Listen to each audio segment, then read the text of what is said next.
E hoje nós daremos continuidade à exposição da primeira carta do apóstolo Paulo aos Coríntios. Eu convido os irmãos a abrirem no capítulo 12, 1 Coríntios capítulo 12.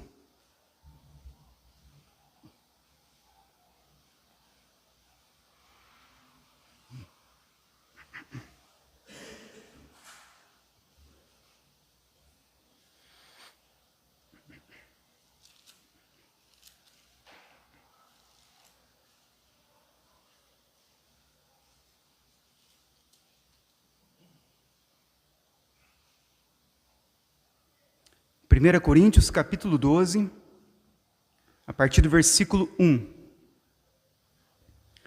Diz assim: a respeito dos dons espirituais, não quero, irmãos, que sejais ignorantes. Sabeis que outrora, quando éreis gentios, deixáveis conduzir-vos aos ídolos mudos, segundo éreis guiados. Por isso vos faço compreender que ninguém que fala pelo Espírito de Deus afirma: anátema Jesus. Por outro lado, ninguém pode dizer Senhor Jesus, senão pelo Espírito Santo. Até aqui, vamos orar.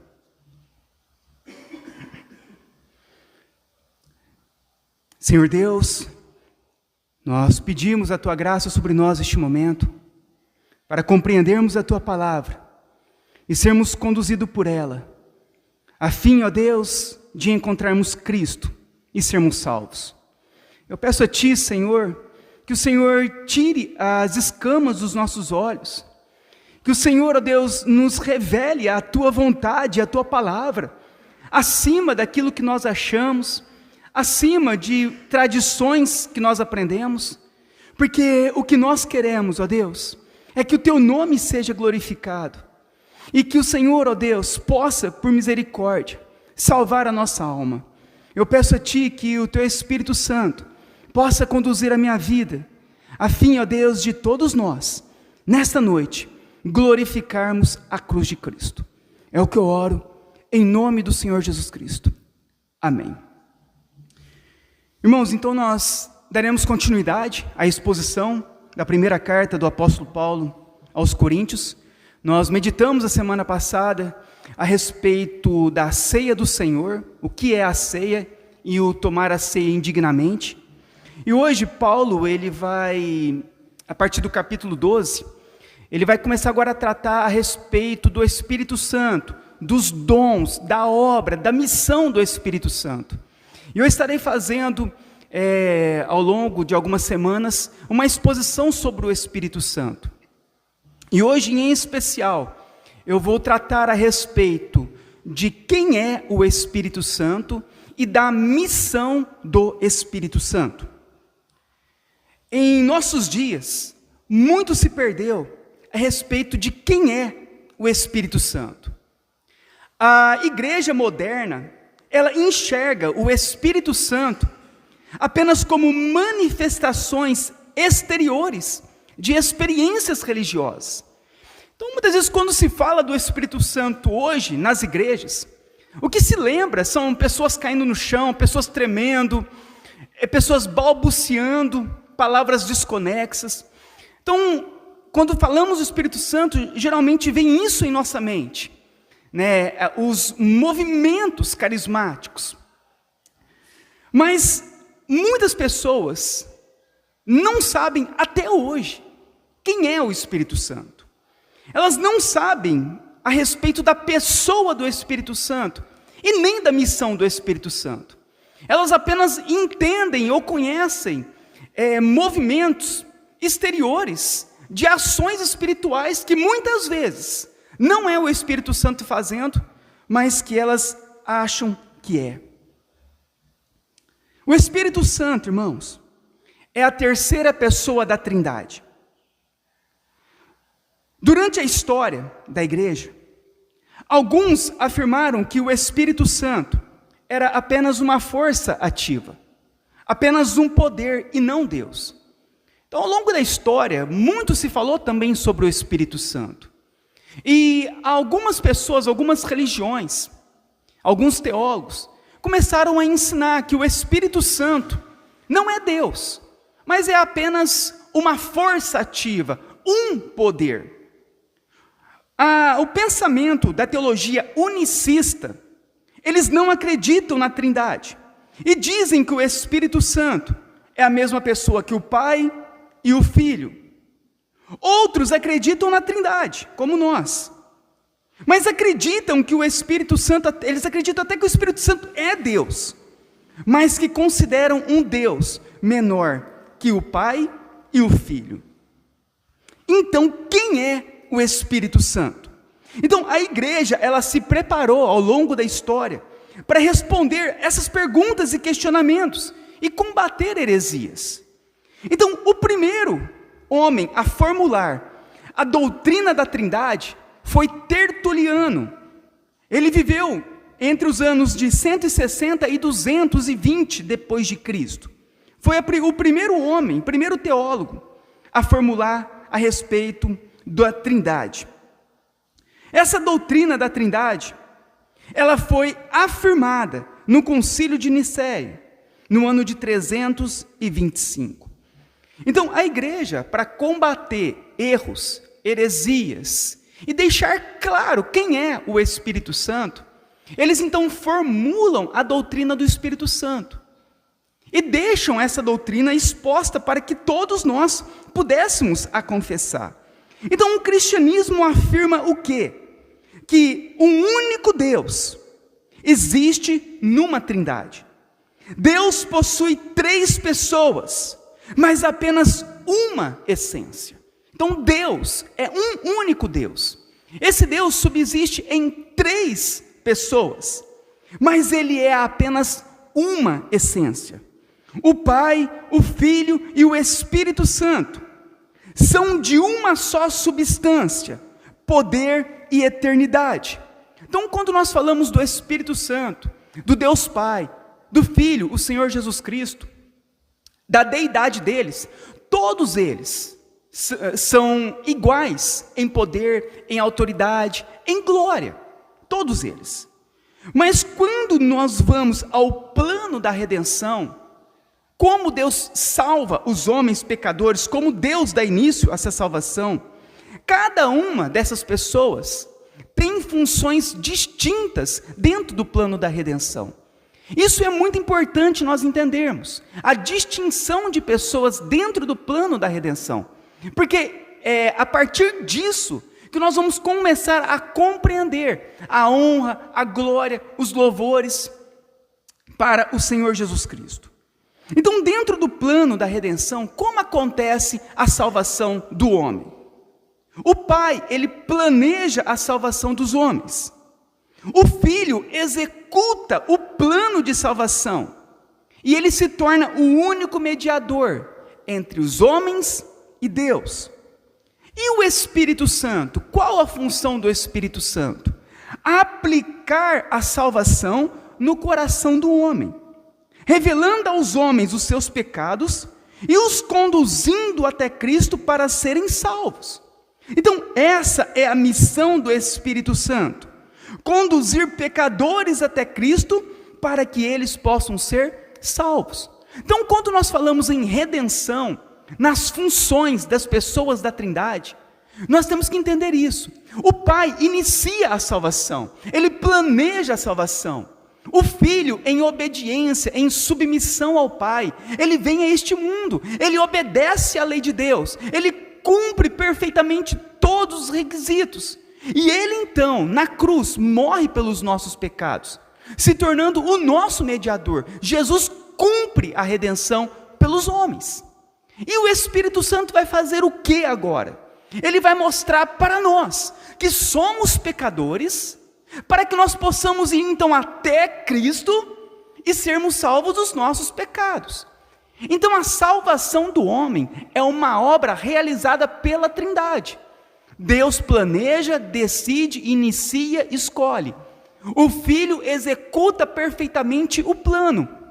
E o Espírito Santo agora aplica essa salvação, nos conduzindo até Cristo. Na época do apóstolo Paulo, quando ele escreve essa carta, havia muitas religiões lá naquela cidade de Corinto.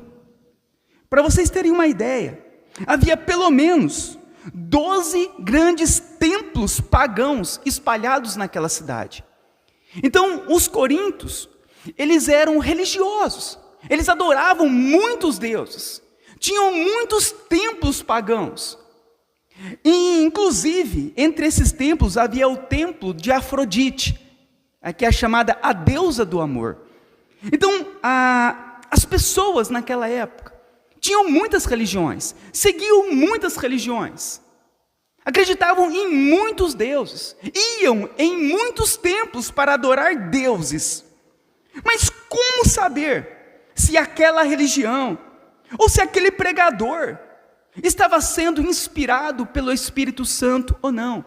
Se era uma igreja verdadeira ou não? Se era uma religião verdadeira ou não? Talvez isso é muito importante para nós compreendermos a respeito disso. Porque Paulo, ele vai trazer essa clareza para nós, como compreendermos, como podemos ter o discernimento entre o que é certo e o que é errado. Observa nos nossos dias, quantas igrejas existem, quantas religiões existem, quantos pregadores existem, quantos? Milhares. E a partir daí, como saber, como discernir o que é certo do que é errado? Como discernir a pregação certa, que ela é ministrada pelo Espírito Santo, e aquela que é ministrada pelo anticristo, pelo falso profeta? Como podemos discernir a respeito disso? O Senhor Jesus Cristo, no Evangelho de João, ele vai nos dar algumas instruções a respeito disso. E eu queria que os irmãos abrissem lá, no Evangelho de João, no capítulo 16. Depois nós retornaremos para aí.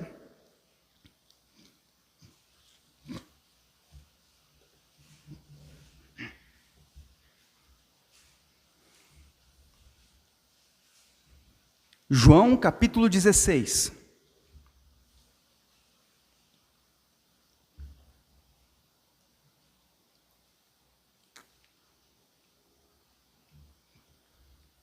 A partir do versículo 7.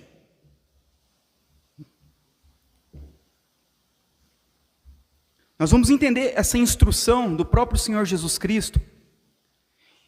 E após isso nós vamos voltar lá no que Paulo escreveu, e nós vamos ter um entendimento mais claro do que ele está afirmando no início do capítulo 12.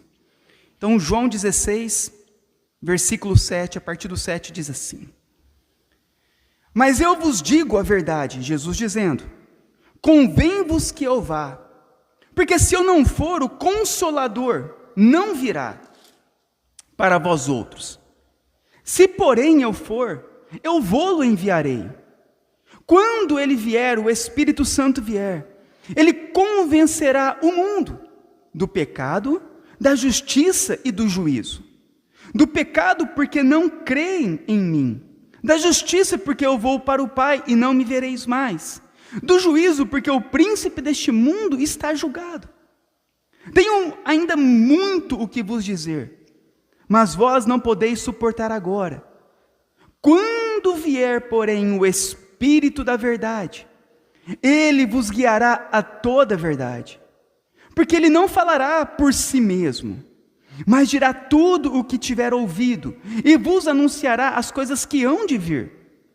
Ele me glorificará, porque há de receber do que é meu, e vou-lo há de anunciar. Tudo quanto o Pai tem é meu. Por isso é que vos disse, que há de receber do que é meu, e vou-lo há de anunciar. Então aqui nós vamos ver a missão do Espírito Santo. O que o Espírito Santo, ele veio fazer? No versículo 8 e versículo 9 diz assim: Quando ele vier, ele convencerá o mundo do pecado, da justiça e do juízo. Do pecado, porque não creem em mim. Então, quando o Espírito Santo vier, o que ele fará? Ele convencerá o homem do pecado. O que significa a palavra convencer no grego? Significa expor o pecado, revelar a miséria espiritual do homem. O Espírito Santo, ele convenceria o homem da sua culpa pessoal, da sua vergonha pelos seus pecados. Significa que ele traria luz aos homens. Então, essa inicia-se a missão do Espírito Santo. É ele convencer nós que somos pecadores. O Espírito Santo, ele veio para mostrar isso a nós, para trazer luz aos homens. Que luz? Que todos nós somos pecadores, que todos nós somos maus, que todos nós falhamos, somos desobedientes, não conseguimos cumprir a lei com perfeição. Quantos judeus naquela época se achavam bons? Quantos achavam que cumpriam a lei com perfeição, até Jesus expor a lei ao coração deles? E Paulo dizer, com a lei todos devem se calar, porque ninguém consegue cumprir a lei com perfeição. Então o Espírito Santo, ele inicia fazendo isso ao homem, convencendo o homem do pecado. A palavra pecado significa errar o alvo. Isso que significa a palavra pecado, errar o alvo. Todos os homens erraram o alvo. Todos os homens estão perdidos espiritualmente. Mas nem todos conseguem entender isso. Nem todos conseguem enxergar a sua miséria espiritual. Nem todos conseguem enxergar que estão condenados eternamente. Nem todos conseguem enxergar que estão caminhando para o inferno. É por isso que o Espírito Santo veio. Para quê? Para revelar isso a nós, mostrar, vocês são pecadores miseráveis, vocês são maus. Essa é a ação do Espírito Santo. Quando nós falamos sobre o Espírito Santo, isso tem que estar em nosso entendimento, que ele veio para mostrar isso para nós. Porque a obra do Espírito Santo, a missão do Espírito Santo, ela se trata de algo que é eterno, e não algo momentâneo, mas é eterno. Então, quando ele vier, ele convenceria, ele colocaria diante dos nossos olhos os nossos pecados, as nossas fraquezas, as nossas debilidades. Ele mostraria para nós que nenhum de nós somos bons. Ele mostraria para nós que todos nós falhamos, que não há um justo sequer. Ele mostraria para nós que os nossos passos são rápidos para fazer o que é mal. Ele mostraria para nós que não há ninguém quem busque a Deus. Ele mostraria para nós que não há temor no coração do homem, se Deus não intervir em nós.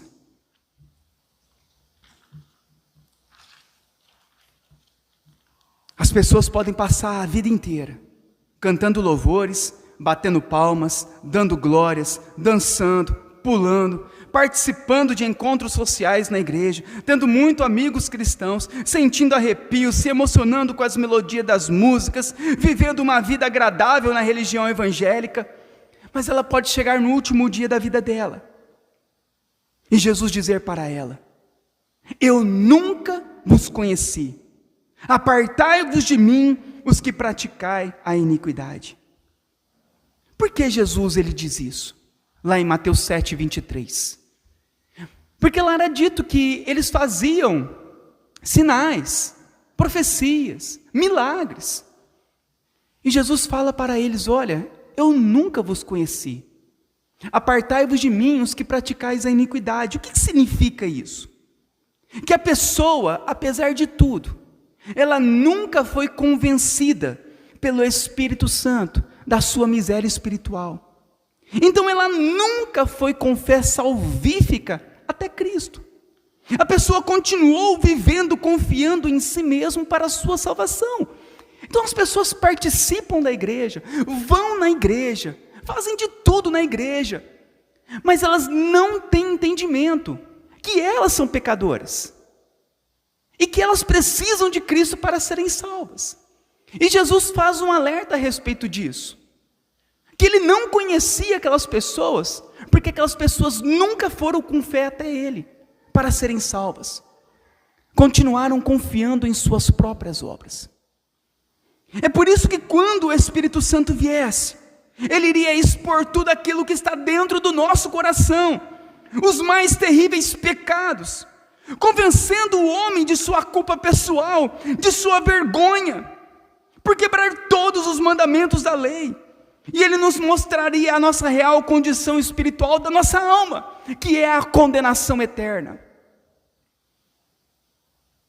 Se o Espírito Santo, ele não trazer luz a isso, nenhum homem conseguirá se salvar, porque todos continuarão achando que são bons, que são moralmente corretos, que cumprem a palavra de Deus, que obedecem, continuarão entendendo isso. Mas somente quando o Espírito Santo vem, ele convence o homem dos seus pecados. Mas não somente isso, no versículo 10, diz que ele também convencerá o mundo da justiça, porque vou para o Pai e não me vereis mais. O Espírito Santo, além de nos convencer que somos pecadores e que carecemos da glória de Deus, ele também convence os pecadores que eles não podem ser considerados justos em razão de suas obras, e sim somente com base no mérito da obra substitutiva de Cristo. O Espírito Santo convencerá os nossos corações que não poderemos ser salvos pelas nossas boas obras, pelos nossos méritos, ou por qualquer coisa religiosa que viermos a fazer, como ir à igreja, pagar dízimo, sermos pessoas morais. Ele nos convencerá que isso não é suficiente para a nossa salvação. Ao sermos convencidos a respeito disso, então nós nos agarraremos à justiça de Cristo, passaremos a confiar somente na cruz de Cristo para a nossa salvação, e não mais em nós. Então ele vem para nos convencer disso. De que justiça? Da nossa? Não, da justiça de Cristo, uma vez que todos nós somos pecadores. A única chance que nós temos de salvação é Cristo. Então quando o Espírito Santo vem, ele vai nos convencer do quê? Da justiça de Cristo, que somente Cristo pode nos salvar. Somente por meio da cruz de Cristo, da obra perfeita de Cristo, é que o homem pode ser salvo. Não há méritos, não há obras, não há nada que façamos, a não ser confiarmos totalmente em Cristo. E isso é uma obra do Espírito Santo, porque se o Espírito Santo não convencer o homem disso, o homem continua achando que é bom, o homem continua achando que se ele dar uma cesta básica, ele vai ser salvo, ele continua achando que ele obedece à lei de Deus com perfeição, e não, somente Cristo, somente a obra de Cristo, somente a justiça de Cristo. Não há justiça em nós para sermos salvos. Olha a tua miséria espiritual, olha o teu coração, olha os teus pensamentos, olha os teus caminhos. Entre nós não há um justo sequer, entre todos os homens não há um justo sequer, todos pecaram, todos carecem da glória de Deus. Se todos pecaram, a Bíblia diz que o salário do pecado é a morte, é a condenação eterna. Então o Espírito Santo vai fazer o que agora em nós? Ele mostra essa miséria, que somos pobres, cegos, nus. E agora ele vai nos convencer, nos conduzindo a Cristo. Ele vai mostrar, você não pode se salvar, mas Cristo pode te salvar. Essa é a missão do Espírito Santo, essa é a grande obra do Espírito Santo. Fazer nós agora nos conduzir até Cristo para sermos salvos. E ele também nos convencerá, no versículo 11, do juízo, porque o príncipe deste mundo já está julgado. Haverá um julgamento final, o qual Satanás já está julgado e condenado, e que todos os homens se encontram debaixo da ira de Deus e da condenação eterna. Todos os homens. Todos estão caminhando para a condenação eterna, pelos seus pecados. Mas o Espírito Santo então convencerá cada um do seu povo a respeito da eternidade, do novo céu, da nova terra, da cidade celestial. Ele então nos dá um novo coração, Ele abre os olhos espirituais, Ele nos desprende do amor ao dinheiro, dos prazeres carnais deste mundo, e coloca os nossos olhos na eternidade. O Espírito Santo, Ele testifica com o nosso espírito que somos filhos de Deus, e assim recebemos para sempre a salvação eterna. É isso que o Espírito Santo agora faz. Mostra os pecados, nos conduz a Cristo e nos mostra a eternidade. Para onde nós estamos indo? As pessoas que não têm o Espírito Santo, elas continuam caminhando de uma forma cega, rumo a uma eternidade de perdição. Mas o povo de Deus, agora, ele tem o discernimento, ele enxergou as suas misérias, agora ele entende que somente Cristo pode o salvar, e agora ele consegue compreender que o mundo dele não é mais aqui, que aqui é passageiro, mas que agora há uma eternidade. Então, quando nós começamos a ouvir o verdadeiro evangelho, o plano da redenção eterna, começamos a perceber, irmãos, que o Espírito Santo, ele não veio a esse mundo para trazer curas, prosperidade, emocionar nosso coração, mas para salvar o homem eternamente, convencendo do pecado, da justiça e do juízo. Apesar de Deus poder curar, prosperar e fazer tudo, mas não é essa a missão do Espírito Santo. Jesus deixa bem claro que a missão do Espírito Santo é salvar pecadores do inferno e os conduzir à eternidade com Ele. Essa é a missão do Espírito Santo, nos salvar eternamente. E ele continua dizendo no versículo 12 e 13: tenho muito ainda que vos dizer, mas vós não podeis suportar agora. Quando vier, porém, o Espírito da verdade, ele vos guiará a toda verdade, porque não falará por si mesmo, mas dirá tudo o que tiver ouvido e vos anunciará o que há de vir. O Espírito da verdade, que nos guiará a toda a verdade. O Senhor Jesus disse, eu sou a verdade. Jesus também disse, a minha palavra é a verdade. Então o Espírito Santo, o Espírito verdadeiro, ele nos guiaria a Cristo e às Sagradas Escrituras, com o fim de que a nossa fé permaneça somente nele. Então, quando o Espírito Santo vier, o Espírito Santo, a missão dele em nós, hoje na nossa vida, é nos conduzir à verdade. Quem é a verdade? É Jesus. O que é a verdade? As Escrituras Sagradas. Então, o Espírito Santo veio para quê hoje em nós? Por que ele habita em nós? Porque ele está na igreja, para nos conduzir até Cristo, até a verdade, para que sejamos salvos, mantendo nossos olhos na palavra dele, que é a verdade. É isso que o Espírito Santo veio fazer, nos conduzir à verdade, a Cristo e a sua palavra. Diz que ele não falará de si mesmo. O Espírito Santo não veio para ser o centro das atenções, nem para trazer novas revelações, profecias, nem para exaltar os homens. Ele veio para glorificar a Cristo e nos instruir nas Escrituras. É isso que o Espírito Santo veio fazer. Sabe por que virou uma bagunça as igrejas hoje? Porque eles não entendem isso. Que o Evangelho é simples, a mensagem é simples.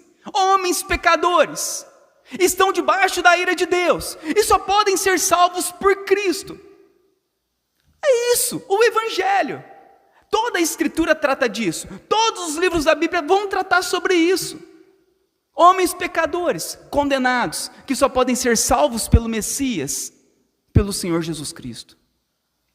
E o Espírito Santo é quem aplica essa verdade ao coração do homem. Então ele mostra isso, ele nos conduz à verdade, ele nos conduz às Escrituras, ele nos conduz a Cristo.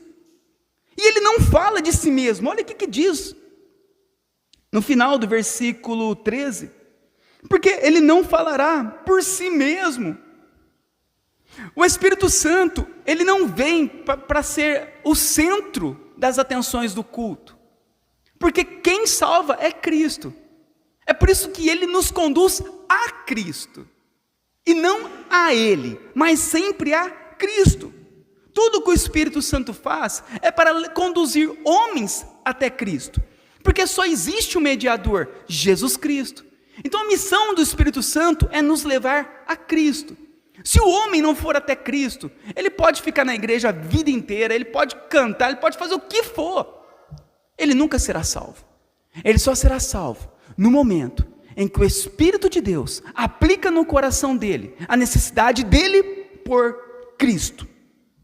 Então não é novas revelações, não é novas profecias, não é os homens serem exaltados, mas somente Cristo. Cristo deve ser o centro de todas as coisas. E tudo tem que nos conduzir até Cristo. No versículo 14. Olha o que Jesus disse. Que o Espírito Santo o glorificará. Ele me glorificará. Porque há de receber do que é meu e vou-lo há de anunciar. O Espírito Santo então vem para glorificar a Cristo. Apesar do Espírito Santo ser tão Deus como Cristo, como Pai, mas a missão do Espírito Santo na redenção do homem é glorificar a Cristo, é conduzir até Cristo, é nos levar a Cristo, para que sejamos salvos. Todos nós precisamos de Cristo, todos nós somos pecadores, e só quando estamos em Cristo nós somos salvos, somente por meio de Cristo há salvação. Então o Espírito Santo ele age de que forma? Dessa forma, nos levando a Cristo, nos conduzindo a Cristo, a fim então de que nós sejamos salvos. Irmãos, então quando nós entendemos isso, nós podemos perceber como muitas igrejas se desviaram da verdade, substituindo a eternidade por curas, prosperidade, revelações, músicas, imposições de mãos e emocionalismo. Quando nós entendemos a missão do Espírito Santo, que é nos conduzir a Cristo, a fim de que sejamos salvos, nós então descansamos na obra de Cristo, descansamos na cruz de Cristo. É por isso que Paulo diz que nós hoje temos paz com Deus, mediante a Jesus Cristo. Por meio da obra dele, nós temos paz em nosso coração. E é isso o que a igreja deve conduzir as suas ovelhas, até Cristo. Vocês podem ser conduzidos a muitas coisas, mas nenhuma das outras coisas os salvarão. Vocês podem ser conduzidos a prosperidade, curas, revelações, profecias e um monte de outras coisas. Mas nada disso poderá mudar o teu coração. Nada disso poderá te salvar. Mas se você for conduzido pelo Espírito Santo até Cristo, você será salvo. E você nunca mais perderá essa tua salvação, dada por Cristo, por Deus a você. É por isso que nós precisamos tanto do Espírito Santo agir na nossa vida, para salvar a nossa alma. Agora vamos voltar lá então em 1 Coríntios. No capítulo 12.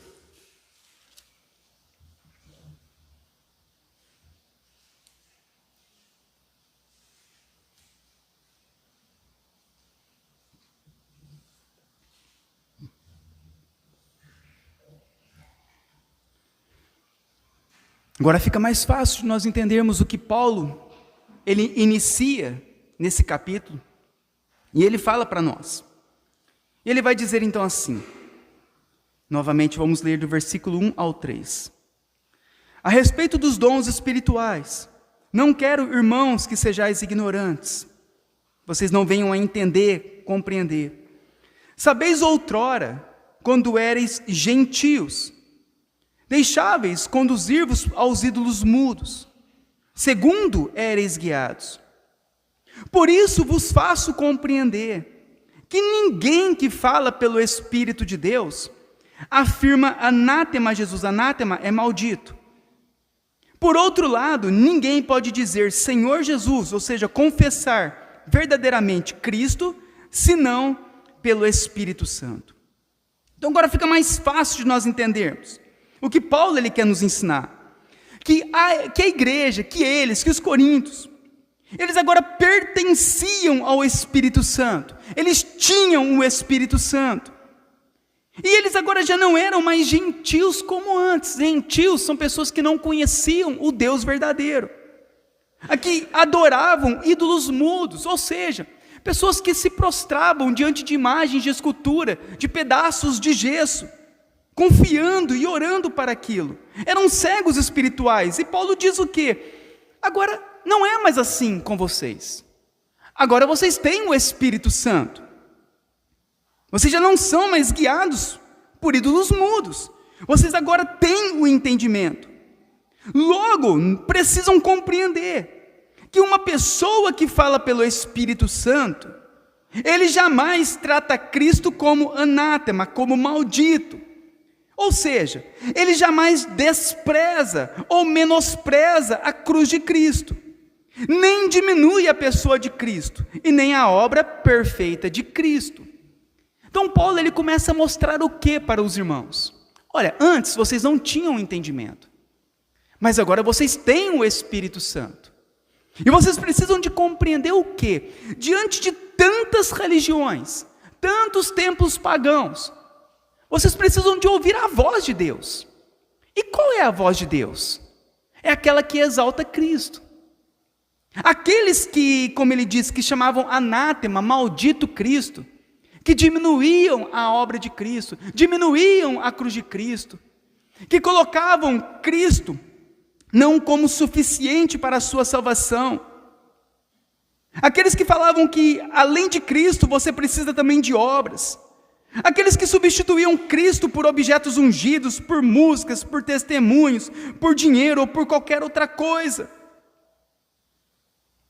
Esses eram considerados o quê? Falsos cristãos, falsas igrejas, falsos pastores, porque não falavam pelo Espírito.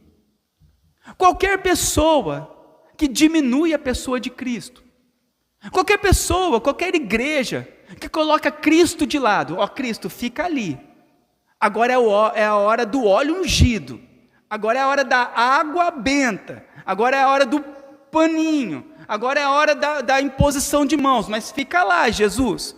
Qualquer pessoa que diminui a obra de Cristo, qualquer pessoa que deixa Jesus de lado, despreza, menospreza, diminui a Cristo. Qualquer religião, qualquer igreja, ela não é uma igreja verdadeira. A igreja verdadeira é uma igreja que exalta somente Cristo. Não homens, não placa de igreja, não líderes, e nem um objeto, e nem música, e nem nada. É somente Cristo, é o que Paulo está falando. Aqueles que dizem que Cristo é anátema, maldito, não tem valor, que a cruz de Cristo não tem validade nenhuma, ele não fala pelo Espírito Santo. Mas aquele que confessa Jesus como Senhor, esse fala pelo Espírito Santo. Então é dessa forma que nós sabemos quando reconhecer uma falsa igreja, um falso ensino, de uma verdadeira igreja, de um verdadeiro ensino. É quando Cristo é o centro do culto, quando Cristo é glorificado, quando Ele é o único Senhor e Salvador. Essa é uma igreja dirigida pelo Espírito Santo. É uma igreja que exalta somente Cristo, é uma igreja que glorifica somente Cristo, é uma igreja que levanta somente Cristo, e não homens, e não objetos, e não outras coisas, mas somente Cristo. Como eu identifico falsas de verdadeira? Por aquilo que ensinam, por aquilo que exaltam, por aquilo que pregam. É Cristo exaltado, ou é o homem? É Cristo o centro do culto, ou são os homens? Quem está sendo exaltado? Quem está recebendo glória, honra? São o quê? Cristo ou são os homens? Tem igrejas que o pastor recebe mais honra e glória do que Deus. Se assenta num trono. Diz que tem poder. Para que Cristo se tem a mão do pastor? Irmãos, ou Cristo é tudo para nós, ou nós não temos Cristo. Deus fala que Ele não divide a glória dEle com ninguém. E nem a honra dEle com as imagens de escultura. Se o teu coração está dividido, Cristo e outras coisas, pode ter certeza que você ainda não tem o Espírito Santo. Mas quem tem o Espírito Santo, ele glorifica somente a Cristo. Ele coloca a sua confiança somente em Cristo e não nas suas obras. Ele descansa na obra de Cristo e não em si mesmo. É esse quem tem o Espírito Santo. É esse quem fala pelo Espírito Santo. É esse que tem o Espírito Santo. Aqueles que têm Cristo como o centro de todas as coisas. As Escrituras nos ensinam que muitos falsos profetas surgiriam e enganariam a muitos. Jesus não diz que surgiriam muitos profetas verdadeiros, mas muitos falsos profetas, muitas falsas religiões, muitas falsas vozes. Isso é um alerta para nós conseguirmos discernir entre a voz verdadeira e a voz falsa. A voz verdadeira, ela mantém a centralidade somente em Cristo. A voz falsa é Cristo mais outras coisas. A voz verdadeira, o culto é somente a Cristo. A voz falsa é Cristo mais o pastor, mais libertação, mais cura, mais um monte de outras coisas. A voz verdadeira, somente Cristo. A voz falsa coloca um monte de coisas no lugar de Cristo. E muitos falsos pastores têm surgido, muitas falsas igrejas. Lá em Apocalipse, no capítulo 13, diz assim que o falso profeta, ele tinha a aparência do cordeiro, mas quando ele falava como dragão. Então nós identificamos uma falsa igreja, um falso pastor, um falso ensino, não pela aparência, não porque o local é bonito, não porque tem muitas pessoas, não porque o pastor usa terno e gravata, não é por causa disso, não é porque os louvores são legais, é pelo ensino. Tinha a aparência de cordeiro, mas quando abria a boca para falar, falava como dragão. Ensinava errado. Conduzia as pessoas por caminhos errados. Conduzia as pessoas a outros deuses. Conduzia as pessoas às boas obras. Conduzia as pessoas aos líderes religiosos. Conduzia as pessoas à placa da igreja. Conduzia as pessoas para tudo, menos para Cristo. Mostram-se como piedosos, aparência de cordeiro, parece piedoso, parece cristão, parece igreja, mas quando abria a boca para ensinar, ao invés de glorificar somente Cristo, glorificava outros, de exaltar somente Cristo, exaltava outros, de conduzir as ovelhas somente a um pastor, que é Cristo, conduzia as ovelhas, dispersava as ovelhas, cada um para o seu caminho. Como eu posso saber que essa igreja realmente tem o Espírito Santo? Como saber se aquele pastor ministra pelo Espírito Santo?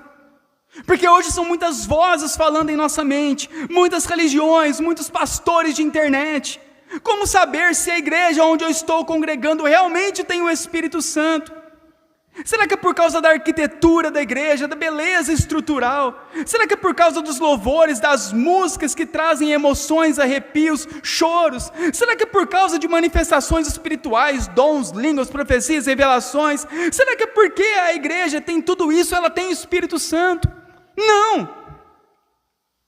É quando todos os holofotes estão somente em Cristo. Uma igreja que é ministrada pelo Espírito Santo é quando tudo nos conduz a Cristo. Somente Cristo recebe luz, recebe foco de todos os lados. Tudo é para Cristo. Queria terminar com uma frase do pastor John MacArthur, que é um dos mais renomados pastores hoje no mundo.